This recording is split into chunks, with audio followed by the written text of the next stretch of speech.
Berbicara tentang jembatan lintas laut, yang paling terkesan dalam benak kita adalah jembatan Hong Kong Zhuhai Macau yang sudah dibuka pada 2018 lalu.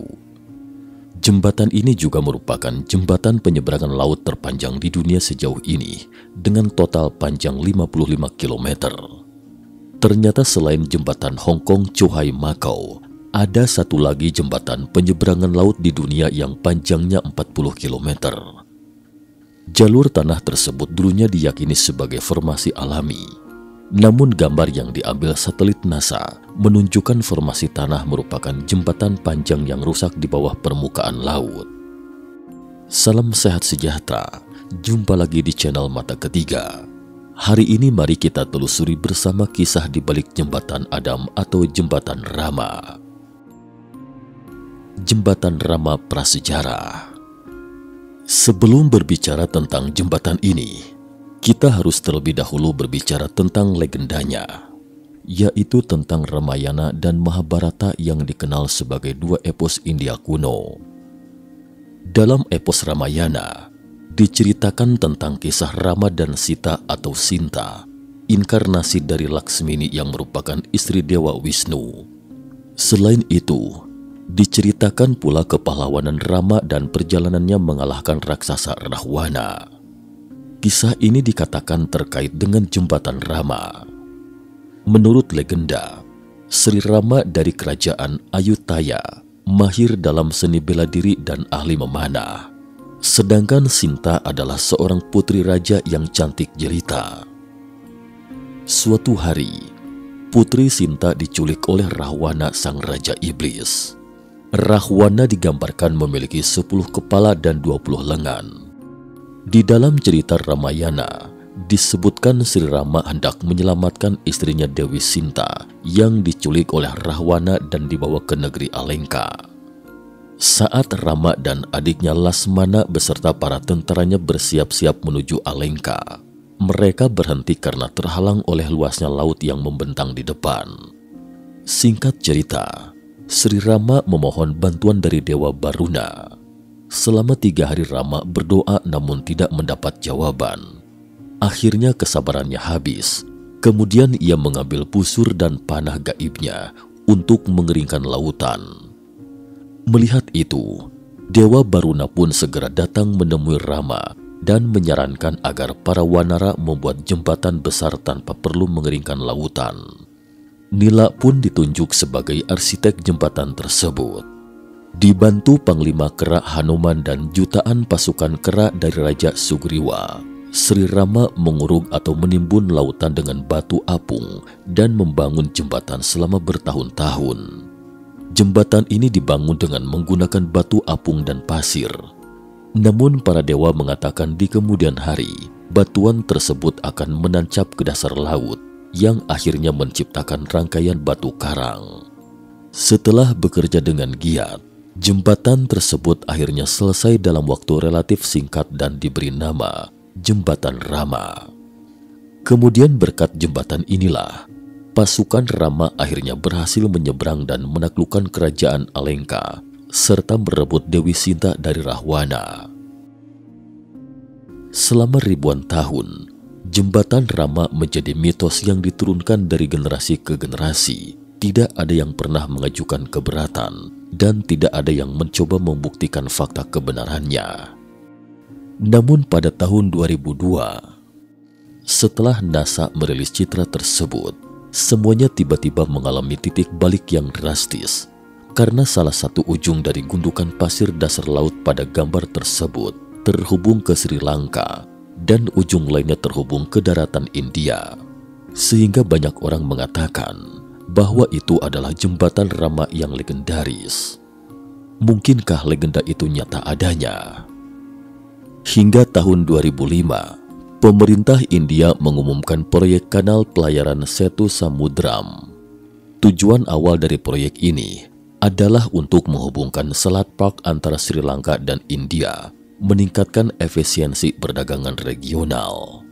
Karena itulah, pemerintah India kemudian mengundang Dr. Badri Narayanan dari tim geologi India untuk mempelajari area jembatan Rama. Proyek ini awalnya hanya untuk membuktikan bahwa ini adalah dasar laut alami dan dapat dikerjakan dengan aman tanpa merusak peninggalan budaya. Ramayana hanyalah sebuah mitos. Namun ketika Narayanan dan timnya mengebor lubang di jembatan tersebut, mereka menemukan sesuatu yang tidak biasa. Mereka menemukan lapisan batu besar dan karang di atas lapisan pasir lain 6 meter di bawah permukaan dasar laut, dengan batu besar di atas karang dan lapisan batu keras lainnya sekitar 4-5 meter di kedalaman. Penemuan tersebut sontak menimbulkan keraguan terhadap cerita Ramayana tentang jembatan Rama. Narayanan pun mulai berpikir, apakah jembatan Rama itu benar-benar eksis? Mungkinkah orang-orang India kuno membangun jembatan Rama? Narayanan mengatakan situs itu mengejutkan, karena karang hanya tumbuh di bebatuan dan permukaan yang keras. Namun karang di sini tidak hanya tertekan di bawah batu, tetapi juga pasir lepas di bawah karang. Dengan kata lain, karang tidak dapat tumbuh di sana secara alami. Pasti ada yang sengaja meletakkannya di sana. Dengan penemuan ini, Narayanan tahu bahwa dia perlu menjelajahi lebih jauh area itu. Lalu dia mengerahkan penyelam untuk memeriksa karang dan batu di sana.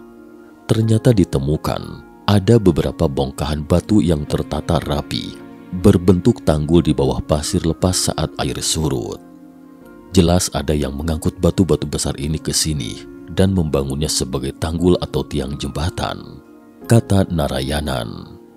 Menurutnya, tujuan dibangunnya jalan lintas sepanjang 30 km, lebar 2 meter hingga 2,5 meter ini adalah untuk menyeberangi laut.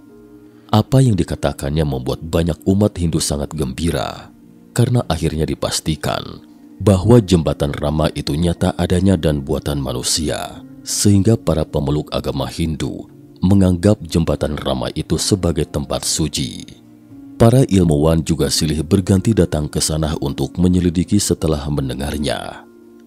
Setelah mengambil sampel dan menganalisis material jembatan dan batu kapur, mereka menemukan ternyata waktu keberadaan jembatan Rama di luar bayangan orang-orang.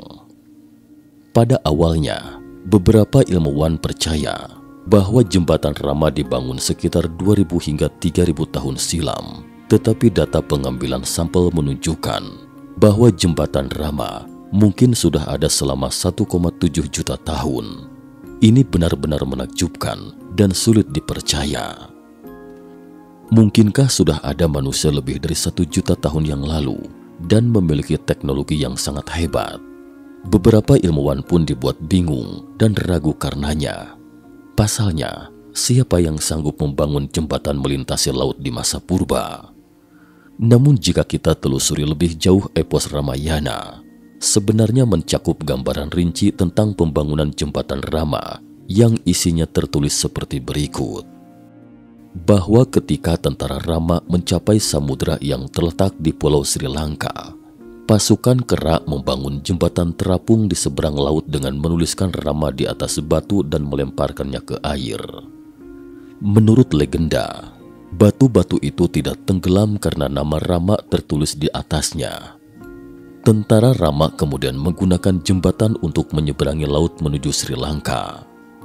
Ditilik dari foto satelit di wilayah tersebut, akan terlihat sedikit tanda penghubung antara kedua negara, India dan Sri Lanka. Jembatan Rama yang disebut Rama Setu, yang juga dikenal sebagai Jembatan Adam oleh dunia barat, adalah hamparan pasir yang panjang dan menghubungkan Pulau Rameswaram di India di lepas pantai tenggara Tamil Nadu ke Pulau Manar di lepas pantai barat laut Sri Lanka. Jembatan tersebut dipercaya dibangun oleh pasukan Kera yang dipertegas dalam cerita legenda Ramayana. Rama mengerahkan puluhan ribu pasukan Kera ke hutan besar. Di bawah komando arsitek, mereka segera membangun jembatan melintasi laut, tetapi ada sebaris kalimat dalam deskripsi yang sangat menarik perhatian, yaitu mereka menggunakan alat mekanis untuk mengangkut batu besar ke laut. Bisakah Anda bayangkan alat apa yang digunakan para pembangun jembatan Rama untuk mengangkut dan menempatkan batu raksasa itu? Dan ini bukan satu-satunya dalam epos Ramayana menggambarkan teknologi dan mekanisme yang sangat canggih zaman purbakala. Misalnya, dalam cerita, Raja Iblis Rahwana menculik Dewi Sinta istri Rama dan mesin terbang yang ditungganginya adalah Vimana atau Wilmana. Dalam susastra Hindu, Vimana adalah nama sejenis wahana yang dapat terbang di angkasa. Berbentuk bundar atau silinder, terbuat dari besi, raksa, tembaga, dan timbal. Keberadaan wahana terbang itu disebut dalam kitab Ramayana dan Mahabharata. Legenda India mengatakan, Vimana mampu mengeluarkan misil dan petir yang dahsyat. Dalam kitab Weda, dijelaskan bahwa Vimana menggunakan zat merkuri untuk menggerakkan mesin. Benda yang sudah ada sejak zaman India kuno tersebut digerakkan dengan sumber energi antigravitasi, lepas landas secara melintang, dan dapat terbang dengan kecepatan mencapai 5.000 km per jam. Mungkinkah Ramayana adalah kisah yang mencatat peradaban kuno berteknologi tinggi, bukan sekedar mitos? Fakta tentang teknologi prasejarah. Pada akhir abad ke-19, pengacara dan ahli zoologi Inggris, Philip Rodley Sclater, menerbitkan sebuah makalah yang menggemparkan dunia, berjudul The Mammals of Madagascar. Sclater menemukan banyak tulang belulang lemur di India, tetapi tempat di mana kita dapat melihat lebih banyak lemur sekarang adalah Madagaskar. Pertanyaannya, bagaimana mereka menyeberangi Samudra Hindia dari India hingga Madagaskar? Atau bagaimana mereka melintasi Samudra Hindia dan Madagaskar ke India? Sebagai informasi, lemur atau warik Madagaskar adalah hewan dari ordo primata yang hidup dan tinggal di Madagaskar. Sclater akhirnya memberikan jawaban. Menurutnya, karena India dan Madagaskar merupakan bagian dari super benua besar di masa lalu, benua ini akhirnya tenggelam ke dasar laut ketika permukaan laut naik di akhir zaman es. Dia menamai benua yang hilang ini Lemuria. Jadi, sekarang bisa dengan sederhana menjelaskan bahwa karena faktor pergeseran benua, Madagaskar tempat tinggal lemur dan semenanjung India terhubung satu sama lain. Tapi menariknya, banyak literatur Sri Lanka dan India termasuk Ramayana menyebutkan tentang sebuah benua kuno yang tenggelam di Samudra Hindia, namanya bukan Lemuria, tetapi Kumari Kandam. Ini adalah sebuah kerajaan dengan peradaban kuno yang maju. Kerajaan ini tenggelam ribuan hingga puluhan ribu tahun yang lalu, atau bahkan jutaan tahun silam. Sekarang jembatan Rama telah menjadi titik kunci apakah benua ini eksis, apakah Ramayana itu nyata atau hanya mitos belaka. Dan makna yang terkandung di dalamnya mungkin tidak hanya itu, bisa jadi juga terkait dengan kelahiran manusia. Asal-usul manusia yang sebenarnya. Jika benua ini benar-benar ada, kita alihkan petunjuknya pada pasukan kera yang membangun jembatan Rama. Kata kera ditulis Vanara dalam Ramayana.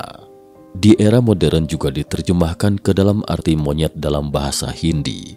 Tetapi beberapa ahli bahasa kuno menemukan bahwa kata ini sebenarnya adalah kombinasi dari dua kata kuno Vana dan Nara di zaman kuno atau bahkan lebih kuno. Masing-masing mewakili arti hutan dan manusia. Dengan kata lain, pasukan berbulu ini mungkin bukan monyet, tetapi manusia hutan, semacam makhluk humanoid awal. Selanjutnya, ilmuwan Jerman Ernest Haeckel mengusulkan sebuah teori. Manusia paling awal mungkin keturunan primata Asia, bukan Homo sapiens Afrika. Teori ini pun menimbulkan pertanyaan. Mengapa keturunan primata Asia muncul di Afrika dan akhirnya menyebar dari Afrika ke seluruh dunia? Mungkinkah primata Asia ini sebenarnya adalah spesies paling awal yang hidup di Lemuria sampai Lemuria tenggelam ke dasar laut selama zaman es, kemudian terbagi menjadi dua gelombang, satunya ke Afrika dan gelombang lainnya ke India, hingga akhirnya primata Asia di Afrika menjadi nenek moyang Homo sapiens sekarang. Jika memang demikian, maka bala tentara Dewa Kera dalam Ramayana bukanlah kera biasa. Saat itu manusia purba adalah spesies berbulu, tapi kenapa mereka bisa menggunakan mesin? Beberapa sarjana mengalihkan perhatian mereka ke keturunan Rama yang legendaris.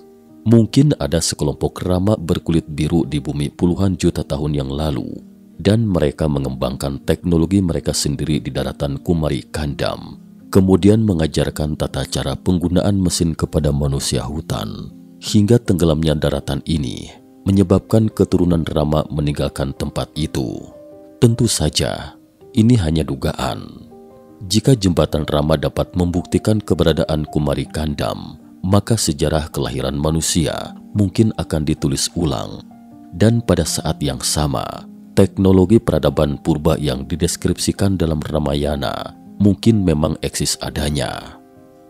Dan itulah sebabnya mengapa jembatan Rama menjadi topik yang sangat kontroversial hingga sekarang. Karena mungkin merupakan kunci untuk menyingkap fakta tentang peradaban kuno atau perang nuklir kuno.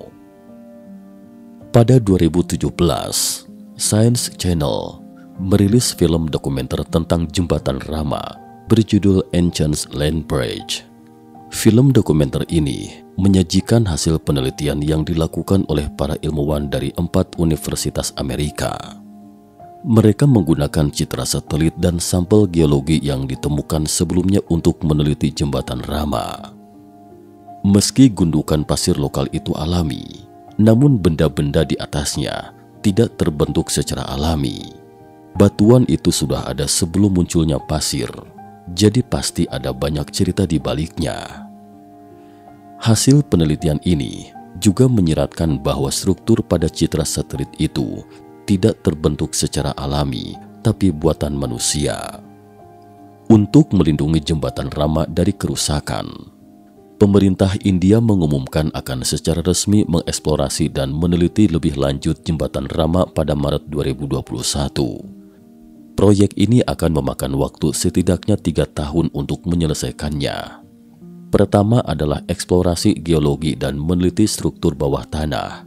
Kemudian analisis laboratorium yang lebih komprehensif dari beberapa sampel geologis dari bawah air yang dalam dan di bagian internal bumi. Tujuannya adalah untuk menentukan apakah formasi batuan yang terlihat jelas di dasar laut itu adalah gundukan pasir alami atau struktur buatan manusia. Proyek ini sedang berlangsung hingga kini. Artinya, jawaban akhir terkait jembatan Rama dan peradaban kuno itu dapat terungkap paling cepat dalam waktu 1 hingga 2 tahun. Kita tunggu dan lihat saja perkembangannya. Cukup sekian dulu topik kita hari ini. Jika suka dengan video mata ketiga, jangan lupa like, subscribe, dan share. Terima kasih atas perhatiannya.